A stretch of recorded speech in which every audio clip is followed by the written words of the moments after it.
But yeah, man, no, it's the software is easy, and like somebody who's a Luddite like me, it's like even I can kind of get in here and just mess around and make it work. Yeah, you're doing a good job.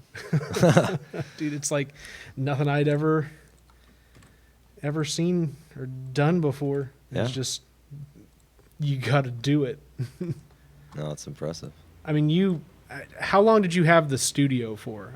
3.5 years. Did you have like a recording background kind of coming into it and already knew? No, I was the money man. Josh was the recording guy. So we had that, I had the idea and he had the skill. So we just, before that relationship soured, that was the start of it. I didn't want to do it unless I had somebody, because I don't know any. I mean, I love music, but I don't know how to do that. Knowing what you're doing with music is a whole different thing, right? Yeah, trying to record it, and no, not for me. Dude, it's just working with some of these local musicians is kind of wild. Just to see, like, what detail goes into all this. I a lot of respect for. That's why I stick to stand-up comedy. Yeah. Stand-up's amazing though. Laughter's the best anyway. So. Oh man, so welcome back, y'all. Episode 2. We've made it the distance. This is WTF Carbondale, a podcast where we talk with interesting people about their interesting lives and tie it all back to Carbondale. Whether it's with folks that have come here, been here, or coming back here, have been through here, whatever it may be. There are a lot of interesting folks out there that have ties to this place, and I'm ever so excited now to share an interview with somebody who I know for sure is anchored in this place because we went to school together. JP Beyler, welcome to the show, my friend. Hello, Nathan. How are you? Glad to be here. You're like looking around. Where am I, dude? You're. This is great. So, as an introduction, you want to talk a little bit about? I went to. I grew up here my whole life. Went to school with Nathan and got an apprenticeship for tattooing with a guy that I respected around here, and then I moved away for a little bit and did some tattooing in different towns and different shops, and I just wanted to come back here and set up, and I opened Artistic Mind in 2008, and we just got a new location and upgraded, so things are going well. Oh man, you guys are an upgrade for the Strip. Straight up, man. Yeah. I mean, how long had that building just sat vacant for? At least 10 years. Yeah. I mean, last I remembered, it was the holistic. It was the, what was the name of that place? Country Goddess. Country Goddess. Country Goddess, yes. Yeah. And then, it's sat vacant. And I've had my eye on it because I wanted to be on the Strip. I mean, we were right next door, but it wasn't good enough. You know, I wanted to be part of that iconic Strip. Yeah. So I'm finally made it happen. Oh, dude, the paint. I mean, just a nice bright building. Yes. Goes a long way for like an entire section. Yeah. Yeah. Brought that corner to life again. Finally. Yeah. No, it's good. It's good. Now we got all sorts of other new stuff coming in. Got a head shop on the Strip for the first time in. I don't know. I was never old enough when that stuff was around. They closed, if I remember, they closed when I was 16. Okay. It was before I was legally allowed to walk in there. They closed all of them because that guy came on the news talking about these aren't for water, tobacco. That guy. That sticks out in your mind. It does. I remember that. But yeah, you used to get kicked out of those if you said the word bong. And I'm happy to see it. I mean, Carbondale, a lot of times I feel like they just push the fun out, and I'm glad to see it coming back. Yeah. Welcome the fun in. I've not wandered into that new store to look around. I saw the pictures from the first day and I was like, hell yeah, Mike is the first customer there. Oh yeah, that was cool. That was cool. Like that's a way to embrace it. It is. I do wonder if he smoked it. But probably an edible or something. I would hope. Right, just something to chill. Just take it down a minute. Oh man, but yeah, no, I was just it's like that whole deal, and it's that shucks driving down 13 and like hemp and stuff. Yeah. I drove by and they had all their Halloween decorations out. It's just vibrant. Yes. Just colorful stuff, man. Paint a building, do cool stuff in it, see where it goes. Oh yeah, it's starting to come around. I always kind of looked at Carbondale like trying to be like the Austin, where you're surrounded by the country, and then you're the cool artsy movement right in the middle of it. And that's kind of how I always saw Carbondale, but it's good to see it finally embracing that, and not fighting it so much. Well, and I mean, when you finally realize, oh, well, crap, I mean, we can't do really anything else other than this because this is who we are. Yeah. Yeah. We're a bunch of hippies that just want to have fun, party animals. Did you were you born here, or did you like move here when you were young, or what I was adopted, so I was born in Illinois. I was born up by Chicago. Okay. And my parents adopted me, and I've been here ever since. Awesome. So yeah, I mean, wasn't born here, but I'm pretty freaking local. Oh, dude, it's in your veins now. It is. Dude, it is. One of the stories I was so excited to talk about when you were like, "Yeah, I'll do the show." I was like, I can remember one of the first. You and Michael, I think it was Michael Capps. Do you remember? Oh yeah. And okay. so we had PE, and you guys would have been, I think, 2 years older than me. Yeah. Something like that. And just the first time I really remember being like pushed by peers or like older mentor type folks, just because it was like not pickleball, but whatever the ball was, where it was like dodgeball with smaller balls and stuff. Yeah. And it was like you guys just pushed me, and it was like for the first time I had guys like engage me that it didn't feel like I was getting picked on or bullied, but it felt like I was getting bettered. Right. And like I've always like held that in high esteem, even though you may have never known that until just now. Yeah, no, definitely not. That's awesome. It was like our relationship. And then because you did some wild ass shit in high school with senior prank days and stuff like that, like mad respect. You can take the pass on that one. You can. I don't care. That's part of history, man. What did you? Okay, so you guys like let cows and chickens and stuff? No. So there's a lot of people that were involved, and let's just say I wasn't the one to tape. Somebody taped the door open, so the door wasn't locked at night, and everyone was drunk. Like you do when you're high school kids. Yes, and I remember Justin David finding some roadkill, and he brought it in and put it in poses. So there was like a raccoon climbing out of the girls' bathroom toilet, and a cat like in this kind of pose when you walked in. Oh, no. He didn't kill the animals. Yeah, it was okay. Oh, God. And I was wasted, so I took a fire extinguisher off the wall and was spraying it under doors and stuff, and I think I spread 3 or 4 pounds of stink bait on like the handles and rails and everything. Oh God! They made an example out of us because we were the first senior class to graduate from that. Yeah. Okay. So stupidly we all did it, but yeah, I mean they took it to another level. They, they called me in the next day.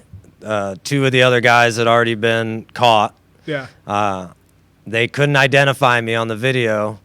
And so you didn't have all those tattoos yet. No, and I had a mask on because I wasn't that drunk. And so they actually expelled me my senior year right before the thing. And when I was walking out of the high school, the hall monitor. This kid, right before that, this kid got in my face and I pushed him. I was mad. I just got expelled. I wasn't going to graduate high school. Yeah. And the security guard stops me in front of me in the door and says, "You want to push me around like that, boy?" And I'm a punk, so I grab the pen out of his pocket and I throw it over my head, and I proceed to walk past. Well, he grabs me by the throat and slams me into the wall, so I punched him really hard. Oh, and the worst about it is he went down, I should have walked away, but it was lunch period, so of course all the students circled around, so the other teachers couldn't get in there, so I hit him a couple more times. And again. and then I walked out, and long story short, they ended up dropping the charges and allowing me to graduate. Well, they didn't drop all the charges. Yeah. But they allowed me to get my diploma because I wasn't going to press charges for him grabbing me. Because he said I grabbed the pen and was going to stab him, but the video showed Dude. the pen hitting the ground and me walking past him before he grabbed my throat. So it was a shit show, and it was a stupid thing, but you come over a loudspeaker and tell kids the first senior class to graduate, don't do this. We're gonna do it. Yeah. But it was, the paper published that we killed the animals in a satanic way. And what they said, there was blood on the windows. Well, that was, I won't say his name because he works for the city now, I think. But he tore open a bunch of ketchup packets and squirted them on the windows because he was drunk. And no, we threatened to sue because we said, the video was clear. Like we didn't do any of that stuff. Yeah, you just brought in some roadkill and set it up, and that was that. And they next day they rebutted that and it was done. But yeah, I mean, they banned me from Carbondale for like 10 years. Now I have 4 kids and they're all going to be going to Carbondale High School. But I mean, I love the school. I had a lot of fun there. I had amazing teachers that pushed me to art. Yeah. And like Mr. Barry with the speech and theater class is the reason I've been able to be goofy and just have fun my whole life. So No. I have good memories, but that senior year was a shit show. Dude, that's phenomenal. Yes. I hope that Barry's Barry's got to be like what mid 50s, something like that now. So he's got just long enough that your kids may like hit it and Maybe. like get just like the tail end of the Barry experience. I hope so, man. I saw him in Lowe's not too long ago, and he seems in good health. So Yeah. I hope, but I can understand not wanting to continue after so many years teaching. Yeah. As things change, but I mean, he has had a hell stellar hell of a run. Oh, dude. Yeah. Such good influence on so many Yeah. people in so many ways. Oh, I had way more good teachers there than bad. Yeah. There's a few rotten apples, but whatever. No, I mean, it's still cool to like see Kim Herentitis out there and Yeah. like, because I guess now realizing you were 3 years older than me because I was the first class to graduate freshman to senior Oh, nice. out of yeah. that high school. So like Luke was just a year older than me. So like I had the experience of her being like my teacher, but also somebody who like I had gone over and had like LAN parties at the house with like friends and stuff. And like now that she sees me out there and like I'm active and engaged in the community, and it's like, okay, these are real people that get to see like the fruits of their labor Right. Yeah. in the people that we go out and become. Yeah. No, it's really cool. It's really cool. Mushy shit. Yeah. No. Hey, you got to go there sometimes. That's why I want to do this podcast, because there's so many like this type of stuff that exists out there. This is perfect. I mean, Carbondale needs more good ideas, more push, more just fun. And there's tons of people around here that I see all the time. I don't know a damn thing about them. Yeah. But I want to. Yeah. I'll Yeah. sit and watch 3 hours of somebody talking if Yeah. I find them interesting. So it's a good Well, idea. and you just string it all together. Like there is one bigger story here that is bigger than any one individual person. It is the cumulative, large personalities that exist in a small place. Oh, yeah. I've never thought about it that way. Large personalities, small space. Usually I try and do less talking in these shows, but this is just That's a nice slogan, though. You gotta set that up. Yeah, no. Maybe that'll be the next city slogan. There you go. Anyway. When the Xbox logo goes away. Dude, I was so disappointed. Made that post earlier this week. Like I had just driven past Turley Park multiple times, and like just the new plastered up sign out there that's just the logo and then in plain Arial font, Linus Turley Park, and it's like Linus Turley Park deserves more than that sign. Yeah. Yeah, Like- you had a big wooden carved beautiful sign. Yeah. And you replaced it with that. Yeah. So there was there are some better decisions to be made. We can make them. I'm not going down that rabbit hole right now. I'm gonna pivot away from Smart move. away from that. So what drew you to tattooing in the first place? I mean, have you just always been an artistic mind? But a Dutch. That was nice. That was nice. Yeah, I mean, I drew my whole life, art, drawing and painting. And through high school, I actually wanted to go and be a ceramics teacher. Mm-hmm. So, even up to my senior year, I'd already done, summer classes at SIU for ceramics, and just trying to go that route. And, you know, by senior year, you know, I kind of changed my mind on that, and I already had, like 6 tattoos. I think our yearbook that year had a bunch of, they actually talked about seniors' tattoos. And so, you know, they had a little page in there. I already had a bunch of stupid stuff that I have now covered up. Yeah. But, you know, I always wanted to, and it was really the history of, like, the tattoo industry, and it's a very kind of secretive, almost, you know, very inclusive field where all the big dogs know each other. Yeah. You know, I mean, you can have conversations with people that you never would have thought possible because it's such a tight-knit community. And, you know, I fought to get an apprenticeship, and I, you know, fought in the beginning years when I was just horrible coming up trying to make it, you know, and this industry is riddled with druggies and assholes. So it was, you know, you get screwed over by one person, you go to another shop, you work there a little bit, find out they're a pillhead, and, you know, they're not paying the rent and things like that. It was just one shit show after another, which led me to open my own instead. I mean, I much rather would have, you know, worked somewhere else for the first part of my career. You know, I opened a shop after only 3 years of being in tattooing, which is way too young and way too dumb. But I struggled, and now, you know, last year we won the #1 shop in the area. And was that one of the Southern Illinoisans awards? Nice. So that was nice, you know, and we've got, you know, I'm friends with Roger at Bomber Crew, and he does a lot of tattoos on me, and we have a good rapport. Like, us and Karma merged together, and then you know, it's just been a big blessing as far as how that's gone. But, you know, I stayed in this area because when I was, you know, 18 trying to get tattooed, you just had that mentality. The shops, you'd walk in, they'd be like, yeah, it's fucking dumb. You know, Get out. I can do it in 20 minutes, $250. And you're just like, but, you know, so I'd gone to 2 or 3 shops by then. And I mean, the bedside, there was table manner of cavemen when you were talking to people. And so I just, you know, I went into it and I said, I'm just going to fucking kill them with kindness and be respectful. Even in the beginning years when I shouldn't have survived as a tattoo shop, you know, it was because I treated people with respect. I was nice. I made them feel happy and welcome. Unlike the old kind of experience, it's like, no, you should be honored we let you walk in the door. Yeah. I hated that. So that's what prompted me to stay here, because the attitude and the big-headedness, stupid.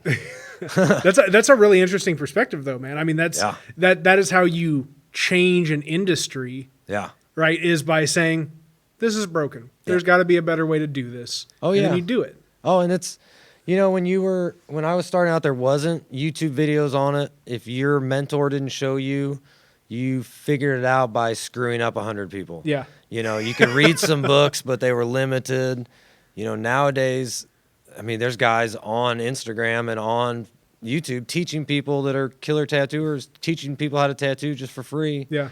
And it's, a lot of guys hate it, and I understand why. Like, I paid for my apprenticeship, and I was treated like a dog for months and months and months. And, you know, it's just, so we had to kind of earn it a different way. Yeah.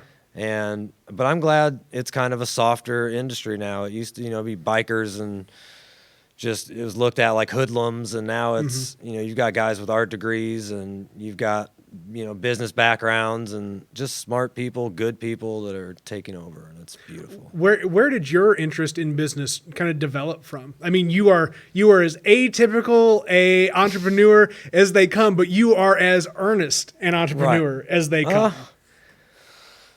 Just, you know, I don't really know. Like, I think it was working for 3 different people that were just nightmares. Yeah. You know, they were liars, you know, they'd steal, they'd not pay you what you're supposed to be paid.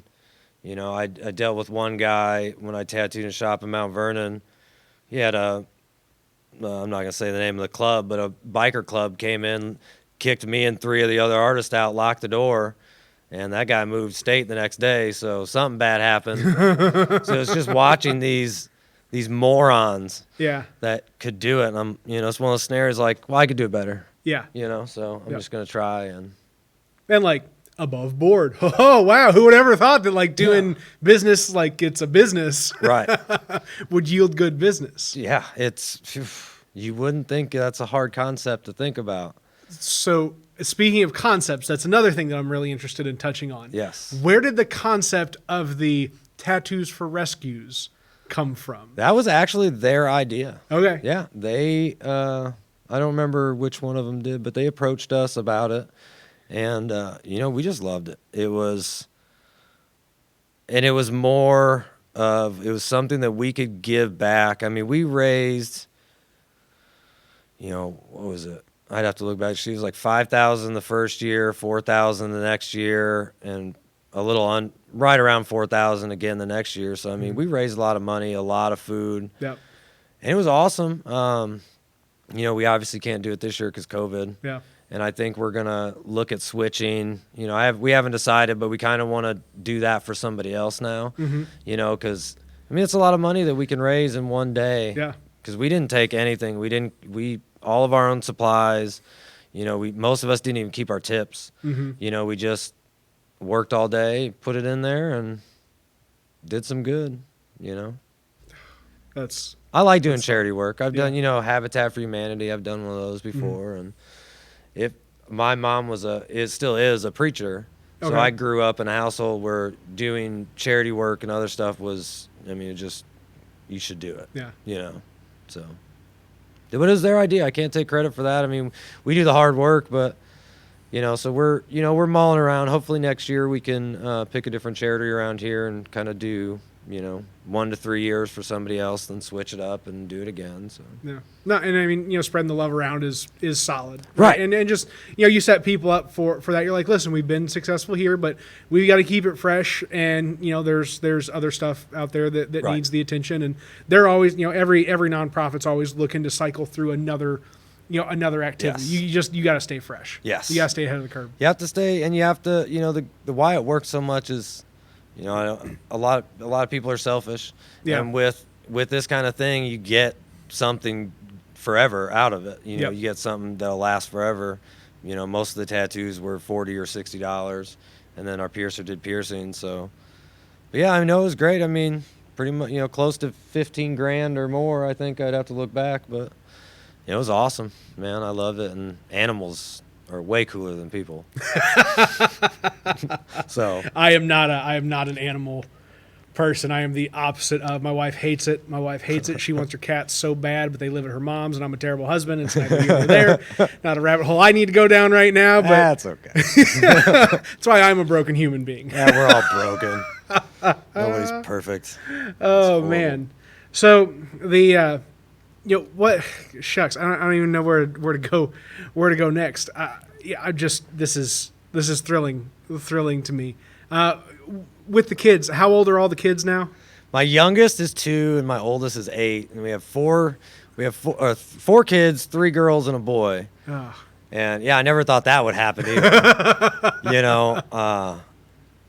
My wife is a fucking saint, and it's not additional to having 4 amazing kids. We also kind of take care of some neighbor kids that need a little extra love and help on the weekends, and her brother right now is deployed, so we've been taking on his kids a couple days a week. So I never thought I'd have to buy my wife a 12-passenger van.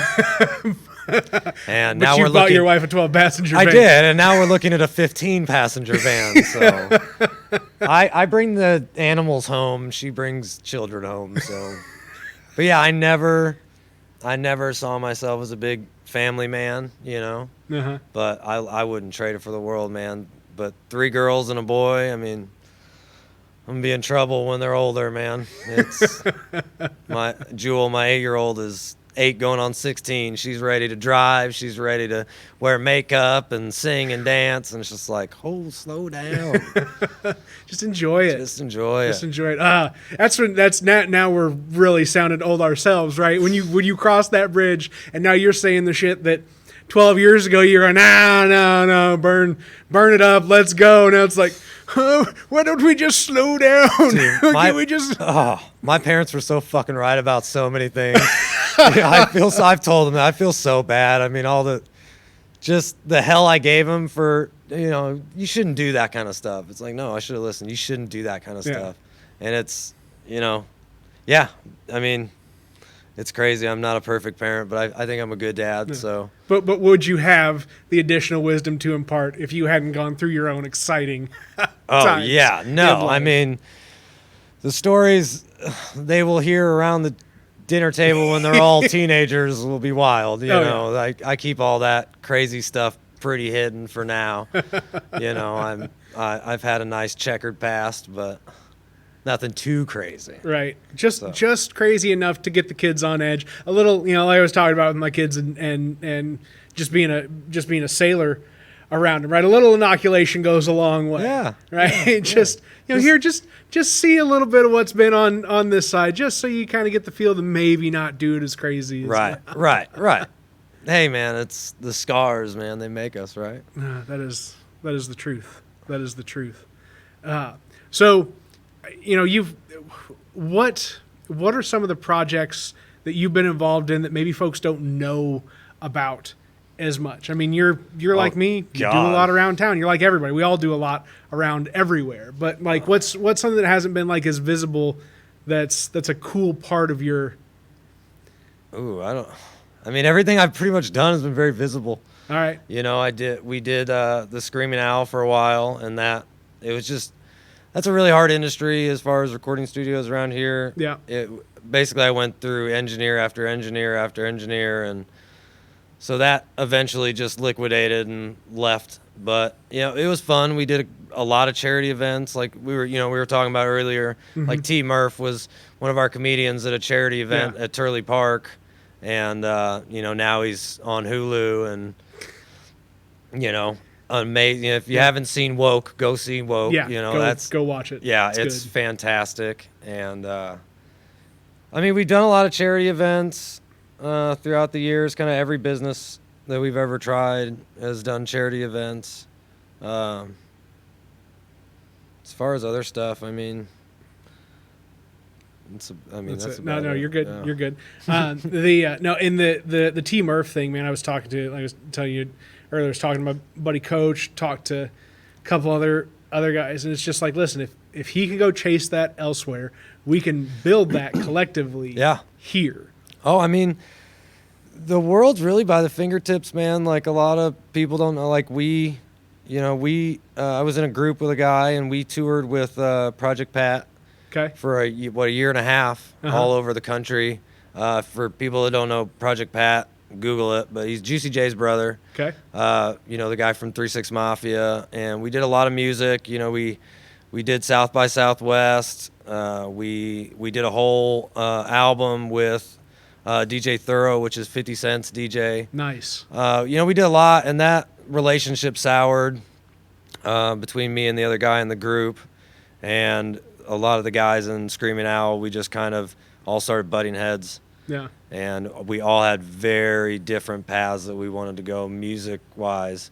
So, that just kind of fell apart. But, I mean, you can make it, man. If I toured the country and, stood on stage with tons of famous people, I smoked blunts with Rick Ross in a nightclub, like just different. Yeah. You can really go anywhere. You just got to try. And that's kind of been my philosophy with business is try. And if things don't work, try to get your money back.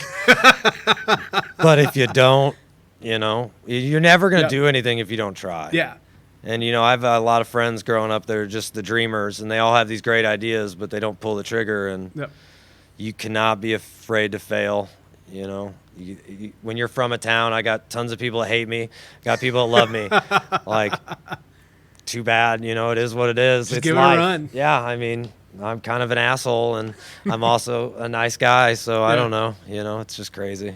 Well, and I mean that the try and like fail and whatever else that is that has always been an issue just with this town in general, right? Is that like people don't get out of their comfort zones because they are afraid, like in groups, right? Organizations or activities don't succeed like they need to or should because people are like not willing to just take on that little extra risk to step outside of that comfort zone to do whatever. And then just like what happened at Screaming Out happens at so many organizations, so many businesses, people just butt heads because instead of taking one big leap together, everybody's trying to tug for their little, components within an organization or business. It's like that's not how progress is made. It's everybody rowing the same direction on one big risk. Everybody instead of everybody trying to take a bunch of little risks all at once. You have to. And kudos to that. Like having enough self-awareness. Be like, listen, man. Like, I get it. This is where things were. This is where things gone. Not everybody likes me because of it. But you know what? That's not going to stop me from trying. And on the other side of it, it's like in 10 years, you never know where your relationships with somebody else is going to be. Oh, yeah. Stuff cycles back around. You bump into somebody, something goes off right, and you're like, hey, man, remember that hatchet that we need to bury? And it gets buried, and now whatever the next thing is super valuable to a lot of people. Oh, yeah. I got friends, I have friends that I grew up with that some of my oldest friends, we hate each other now. And it was because we tried to work together. Yep. And, I've got guys, me and them hate each other in high school, and we're friends now. Yeah. I've got a kid that, in high school, me and him fought, and he gets tattooed at my shop all the time. I don't do it. One of the guys does, but, he still supports our business. And so it's one of those cool things, man. Like, the small town area, you get that feel, but it does suck at times because it's a small town. Everybody knows everything. Everybody hears everything. But you can't. Everybody makes mistakes, man. Like, just move on and try to be a better person. Yep. I look back, I made a post on Facebook a couple months ago, and I look back at posts from like 2014. I was embarrassed, like the way I thought in anything, just stupid little things, and now completely different. And that's not that long. So yeah, if you're scared to do shit, you're just gonna always be scared. It's okay to be scared. Just jump off that cliff. If it's business, obviously right now it's kind of a hard time to do business, but we're doing good, and we're actually going to be opening up a couple other things. I'm not going to say too much yet. Yeah, no, but exciting. Very good. But we are going to be opening up a pretty awesome art studio. Cool. So I'll go into detail more on that later, but it's, we got a couple things in the works. Well, and that's, for me, especially if we're playing the Austin model, like arts in a different way is what this place needs. Like, come for the art. Come for the art. Leave with the art. There you go. Come here and maybe like you're interested in, the music and the painting and the whatever. And the art you leave with is, I got a new tattoo. Right. All right. 55-year-old suburban soccer mom. Thanks for visiting Carbondale. Enjoy your, tattoo bracelet or something. We had a mom and daughter group right before I came here that was, she was in town for, I guess, they just got to school, and they always do that. They come in and get little tattoos, and, they'll remember that place for the rest of their life. And, but yeah, this town needs more art. It needs more, the thing I hated, not to jump back to the music. No, man, hit it. But let us know how you really feel. Yeah. Okay, so what really pisses me off is I don't want to hear the same bluegrass band 950 times, and I do love bluegrass, but I really think Carbondale, at least the last couple of years before, was almost a rut. Like and nothing bad about these guys and these bands. They're all phenomenal. I love their bands. Yeah. But I don't want to hear them again and again and again and again and again. And it's just like, and for the amount of money that they're paying some of these guys, when we did that music festival, we had Tantric, and you wouldn't believe how cheap those guys are. And they were multi-millionaire, million selling records, and they're a fun group of people. And but this town needs to be, I think it needs to go in the younger direction. Yeah. It needs to embrace. When we did a hip hop show where we brought a producer to Hangar, it was a horrible experience. Yeah. It was, the guy doing the sound was being a dick and not, really didn't understand hip hop at all. Yeah. And I get, you don't do it that much, but if you're going to rent a venue and you're going to do sound, at least know what you're doing for that style of music. But I wasn't happy with it. I wasn't happy with the way they conducted business.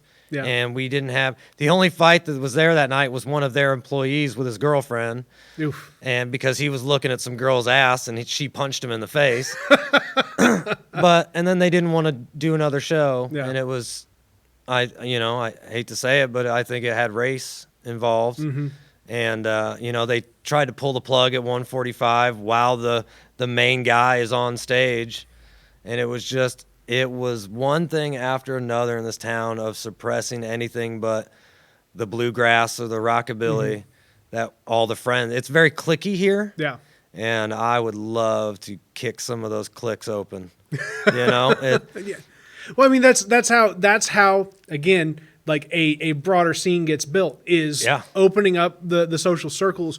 One of the things that I'm really interested in as I've kind of played around with a mix of lots of different genres in the past 4 months. Again, I had no comprehension of sound or video or anything like that before having to kick off some of this other activity. But I want to see like crossover of genres. Like that's a huge thing going on right now in general. And there's a lot of shitty like country, hip hop, blah blah blah, whatever. But like here, if you get like some real like solid, we've got a bunch of real good local hip hop acts, mix them with all of these, top tier bluegrass and rock and roll players and just see what comes of it. Make a festival. God. Carbondale needs to make, we had the Pig Out years ago and that was good, but that was all the same thing. It was all bluegrass and folk music. Yeah. And like, that's cool, but we're not all into bluegrass and folk music. Yep. I actually enjoy it. I love it very much. I mean, one of our slogans at Screaming Out was hip hop to bluegrass. Yeah. Because I love both.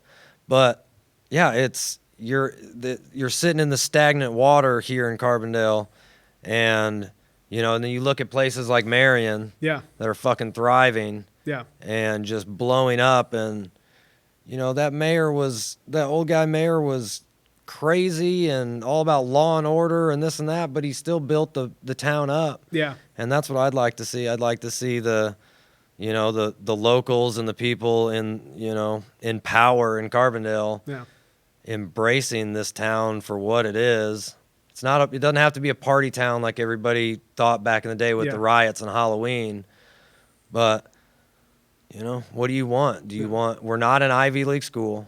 We're not going to sit on the fucking strip and drink tea with our Bentleys. Like, it's a fun place to be. Yeah. And there's everything from the huge folk culture to the extreme hip hop to the death metal. Like, there's everything. Oh yeah, dude. I mean, our the punk rock scene having Lost Cross here. I mean, we've got shit here that is legendary. Yeah. Yeah. Legendary. And then you got guys at SIU, what's that professor's name? He worked with Prince and all these things. It's just, dude, this area could blow up into an awesome thing. I think it's going to. But it takes, and that's, I was telling you earlier, I'm real proud of you. Like, it takes the younger generation to push and say, hey, guys, like, this That's what we're doing now. Yeah, it's not. We don't have to be 60 to have fun in Carbondale. Yeah. We want to do shit. Well, and so my big idea, and I'm gonna just slide this in as a mention, like all these different podcasts, and see if people pick up on it. Is this Creator Dale idea that I've got? So the modern, or the traditional model of like a place based like L.A. or somewhere in Atlanta or whatever for these studios, propping up. That's big money. And it's not easy to like get startup in a and develop a film industry based off of infrastructure development, like what's happened in some of these other places. But I think we can do this in a different way. The project idea is called Creator Dale, and the idea is if we can get like 100 creators that, whether it's their cell phone or they're a vlogger or they're whatever they do, 100 creators in all different types of categories, from outdoors to mechanical and cars to music to art to whatever, politics, whatever it may be, get them all in one place creating separately, and then just start mushing them together and seeing what comes up and see how just audiences develop. And all you have to do is have a handful of really successful people to help, if just a couple people blow up out of the entire project, that brings the entire project and the people engaged in it up Right. further. So that's kind of the idea. That's why I was, again, spurring the idea of like a tattoo talk show type thing, like, getting the tattoo scene here spooled up to a point where it's like, okay, people look for Carbondale as a destination place for Right. art and ink, and look at this network of people, right? You're talking about Right. having a good relationship with Roger at Bomber Crew. It's Right. like, it's all place-based. You exist here, but then you broadcast out. Right. And now people all over the country, all over the world want to know more about Carbondale in general because you've brought them in your Right. door. Right. And there's this whole other thing to explore. Oh yeah. I mean, there's the options are unlimited. Yeah. There's a lot of great people, and I would be all over that if you do it. Yeah. I mean, that's a great idea. It's bringing people together anyway is always a fantastic idea. Yeah. So Well, and it's it's easy enough. Like when I first put this out there, like this podcast and just the WTF Carbondale platform as a whole isn't the project. Like it is my Right. contribution to the project. Right. Right. The project is this much larger, all-encompassing thing where everybody is their own, director. Everybody is Yeah. their own producer. Everybody is their own everything that they want to be, and they can be as big into it as they want to be, or they can be as out of it as they want to be. Yeah. They can be this sideline character that's part of the story as they see fit, or they can be an integral part of it because they make themselves an integral part of the story. right, and I think everybody that wants to be on the sidelines should not. I think they should jump in. Yeah, Because you don't do that. the water's fine. Yeah, the water's fucking great, man. Like, jump in. It's nice. Don't, just jump in. Yeah. We can make it. This is great. I love it. No, it's so when you talked about the tattoo industry being so close knit, were you talking about just here? Were you talking about like kind of a All over. nationwide? Well, think about yesterday Japan just made it legal to tattoo. What? Japan Just made it legal just to made tattoo. it legal yesterday. Was it previous because of like It's been Yakuza illegal. gangster stuff, it's or been what was the illegal. whole? It's been illegal since the existence, and Wow. they've been doing it thousands of years, thousands. And there's states that just in the 80s, 90s, and early 2000s that it became legal. Huh? It's always been, kind of this back door, but no, it's, you got a lot of, places back in the day where biker gangs use it to embezzle money because it's a cash business for the most part. Yeah.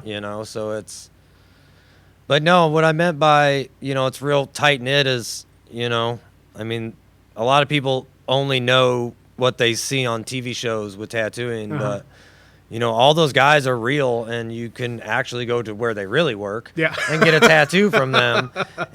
Or some of these guys are teaching classes and seminars and all this stuff, and it's, it's coming together way more, the tattoo industry is, but it's still so tight knit that, like I did a giveaway a while ago where I gave away basically a whole sleeve, and it was all Sailor Jerry's tattoos.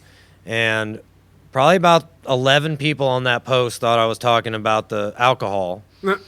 And, because that's what most people think when they hear Sailor Jerry. Yeah, and that was bought from, basically with Sailor Jerry's rights were sold twice before becoming that. But Sailor Jerry hated alcohol. He was a far-right asshole. He was racist. I love his artwork, but when you finally figure out some of these things, it's mind-blowing. But the history of tattooing is insane, and I mean, for a long time it's been illegal and frowned upon, and that blows my mind about Japan. Yeah. That it's finally legal now. Well, like Yesterday. Literally. Yeah. I guess it must be that new prime minister they just got. I don't know. Seems like an all right guy, I guess. I don't know. Right? Yeah. If that was his first move. Yeah, he likes like real big into tattoos. that, real big into the pro tattoo vote Yeah. in Japan. So that's good. That's very good. That was another thing that I skipped over earlier that we were talking about, like reviving that soul of Carbondale. All the marches and stuff right now, man, just like people shutting down roads and just like marching through Carbondale. It's fucking awesome. Like in groups big and small. Like that's Carbondale, Dude, man. It's great. You want to talk about like mouth-to-mouth resuscitation, like proper CPR, Yeah. push, like breathe, Yeah. breathe. Like that's some people putting in the work. That was a beautiful thing to see, and it has been very sad watching the comments, even on like the Southern Illinois. Oh God, don't. Holy shit. Like, Yeah. It's gross. Dude, it's disgusting. Like just blatant racism left and right, and it's just, I had to get off Facebook because I was being too much of an asshole and trolling, but it was mainly reading these comments. It's just fucking crazy. Yeah. So, yeah, it's pretty disgusting seeing people's reactions to these protests and these marches, but it's so, it warms your heart seeing those protests and people standing up for what should have been done a long time ago, real equal rights, but that's what I meant earlier when I said surrounded by the country. Yep. And Carbondale's the little tiny town of equality. Yep. Because, some of these towns you drive through and, I had a sticker on the back of my car that says I punch Nazis. I got yelled at in Heron and I got yelled at in Murfreesboro for having that.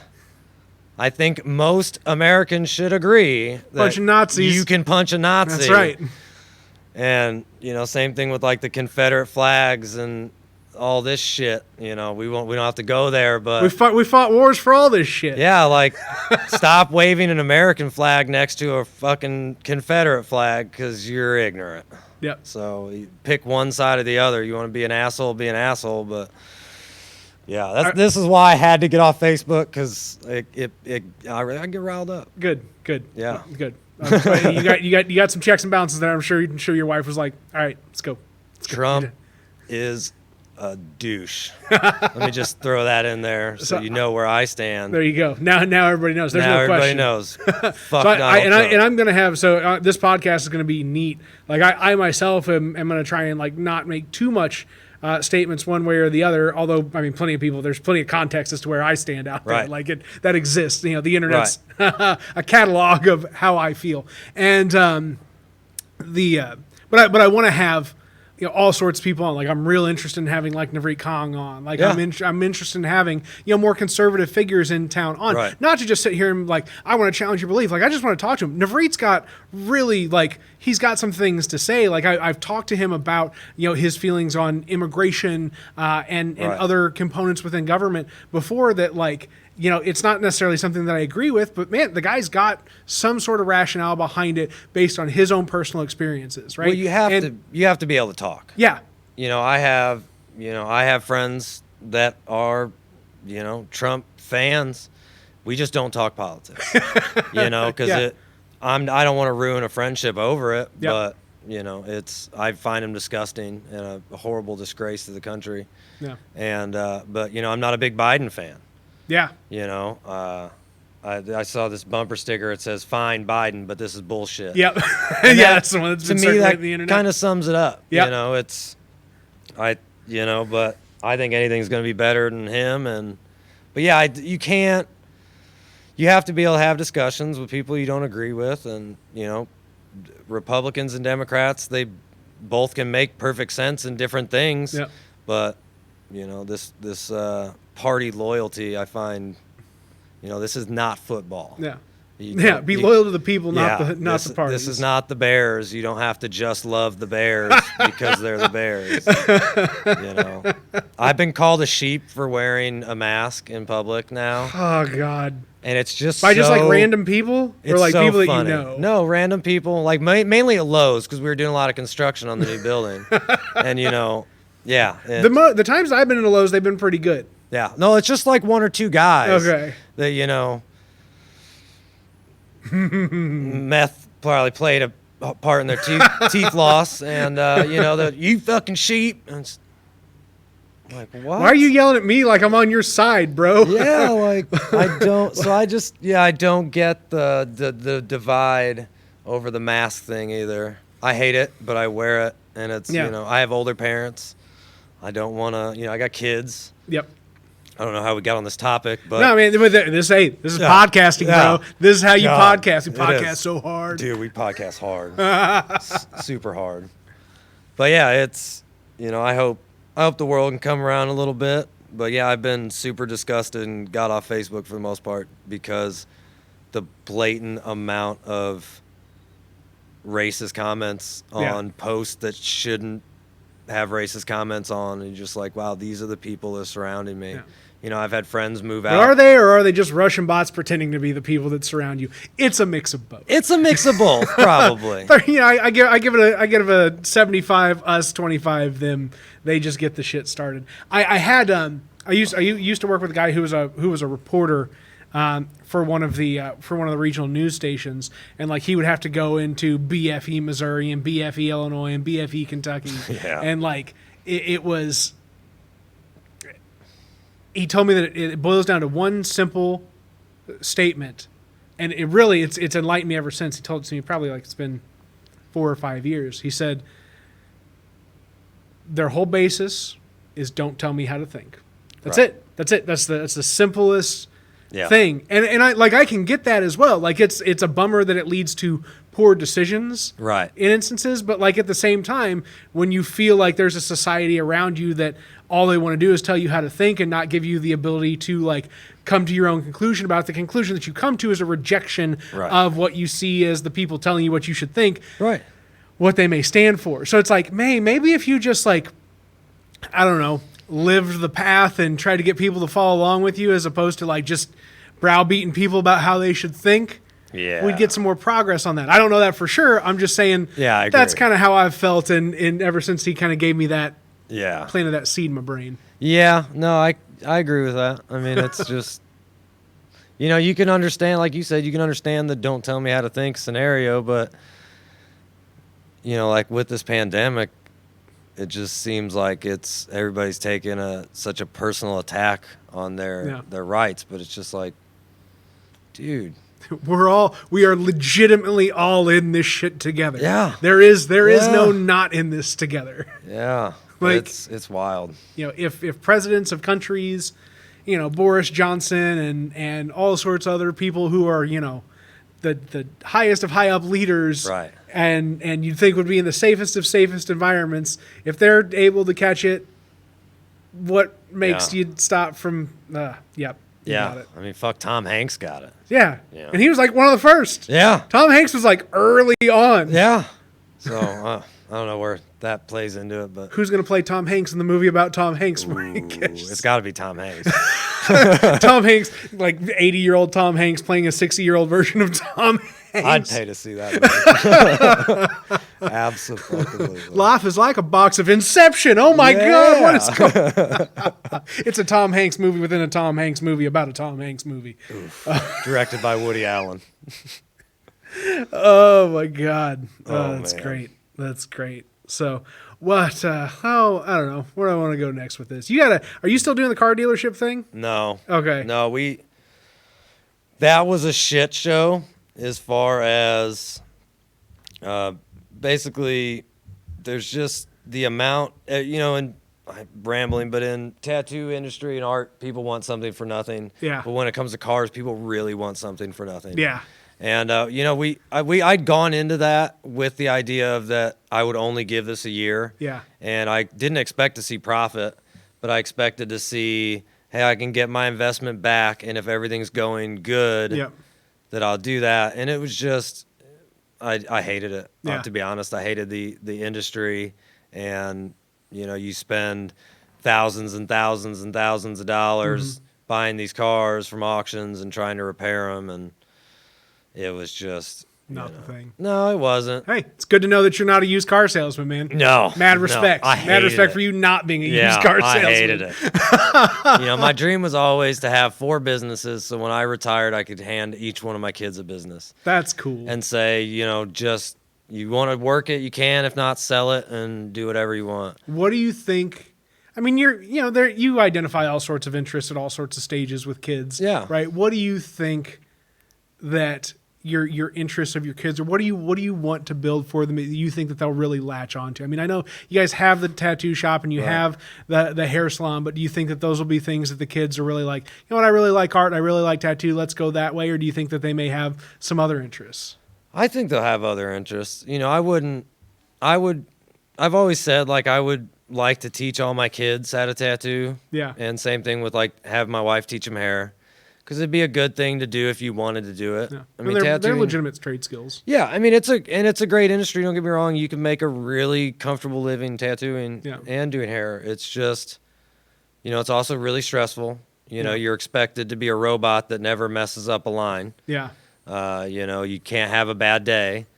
You do 20 tattoos that are perfect. You fuck up one because you're having a bad day or your client's a nightmare. Yep. Yeah, that's everybody hears about it, Oh, and that's okay. all they hear about. What's the I want to give me a nightmare client story like that. I think that's a good. We're getting close to that hour mark. I think like that would be a solid closeout if you just had a really kick ass like here's an awful fucking client that I've had to deal with before. I mean, there's so many, man. It go from weird people, God, I don't even know which one I want to say that's like not horrible. And if it's not your thing too, if you're just like nah, pass. Well, I mean, with a lot of these people, it's just they're unrealistic. Yeah. Like all the time we'll have people come in and they have this photorealistic portrait of a person, and that's a world famous portrait artist who charges $1,000 an hour. Yeah. That ain't me, babe. Like, it ain't me you're looking for. No, it's not. And, so I had this client, I tattooed his wife, and it was a big traditional flower piece, and he kept sending me these things for like photorealism. Uh-huh. I kept saying, like, I'm not a realism artist. That's not what I do. Yeah. And, he kept, day in and day out sending me, what about this? It's still fucking photorealism. Well, can you do this, portrait on my hand? No, it's realism. I don't do realism. I can refer you to 2 guys in the area that do great realism. Yeah. One of them works at my shop, and I always tell people, like, if you want a portrait, Roger will hook it up. Yeah. Like, he did the one on top of my head. Here, I'll just throw that out there. There you go. Yeah, turn it towards the camera. Nice. It's a little hairy right now. But, and he just day in and day out would text me for weeks. And finally, he showed me this demon thing. And I told the guy, I was like, look, man, like, I'll play with the drawing. If I can't draw it, I'm not going to tattoo it. Yeah. And, it went down to like 2 weeks of this dude just blowing my phone up, making me upset, making me mad. The point where he's like, dude, you can do it. I have faith in you. I literally typed back, faith doesn't make a fucking tattoo good. Like I appreciate you have faith in me, but I've done two portrait tattoos in my life on friends for a reason. And the one, ended up looking like Steve Buscemi, and it wasn't supposed to be Steve Buscemi. You know what I mean? Like, I'm not a portrait guy. That's not what I do.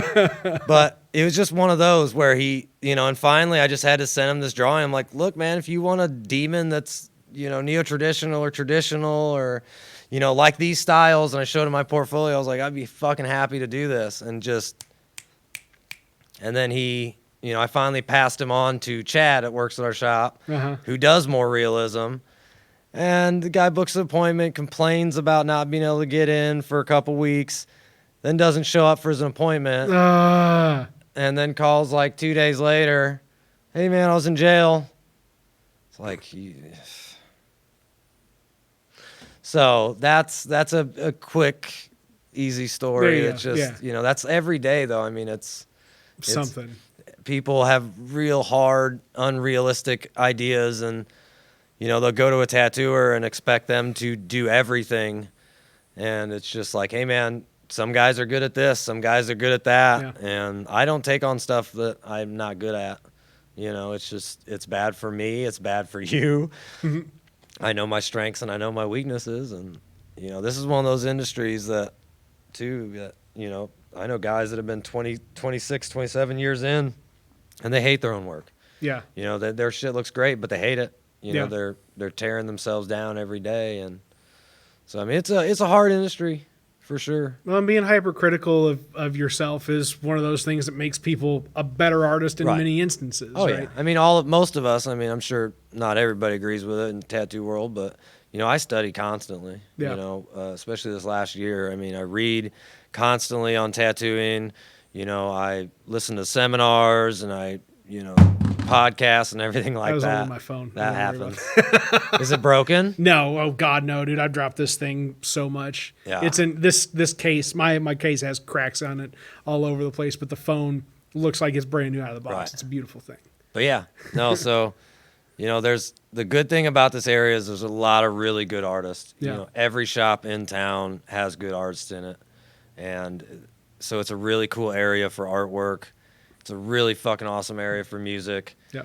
It's getting better for stand up thanks to you. I wouldn't say better thanks to me. Yeah. Maybe thanks to the people that I bring around, but it sure isn't my fault. Yeah, but you push people to do shit. Dude, I mean it's dope. Again, we talked about this earlier in the show to see T Murph and say, if T Murph can make it, Right. we can all make it. Right. Right? It's just about grind. Yeah. It's just about grind and being around the right people. Dude. Yeah. And Grinding hard. it's inspiring. It's just inspiring. Like It is. whether he knows it or not, again, I've talked to multiple people in the past several days since the show dropped and we've all watched it and whatever else, that everybody's just like, seeing him do that and knowing that he's, from here, like jazzes us up and gets us going. You work hard, you can achieve anything as long as, I don't remember who said it, but as long as you don't have this crazy expectation and you're willing to make changes, at the drop of a hat, but have those dreams and try to follow them. If you don't follow them, or if you don't make it exactly where you wanted to, you may be a couple steps behind, but you're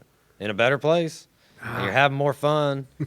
We get 80, 90, sometimes 100 years on this earth, and that's really not that long, man. Make them all count. Dude, make them all count. Make every day count, for sure. And that, I think, is a phenomenal spot to transition out on this show. JP, thank you, my friend. Thank you, sir. This has been an absolutely awesome experience. Thank you all for tuning in for the what was the second episode of the WTF Carbondale podcast. Hopefully hundreds more, maybe thousands more of these to go. Yes. More. Have a good one, everybody. Thank you.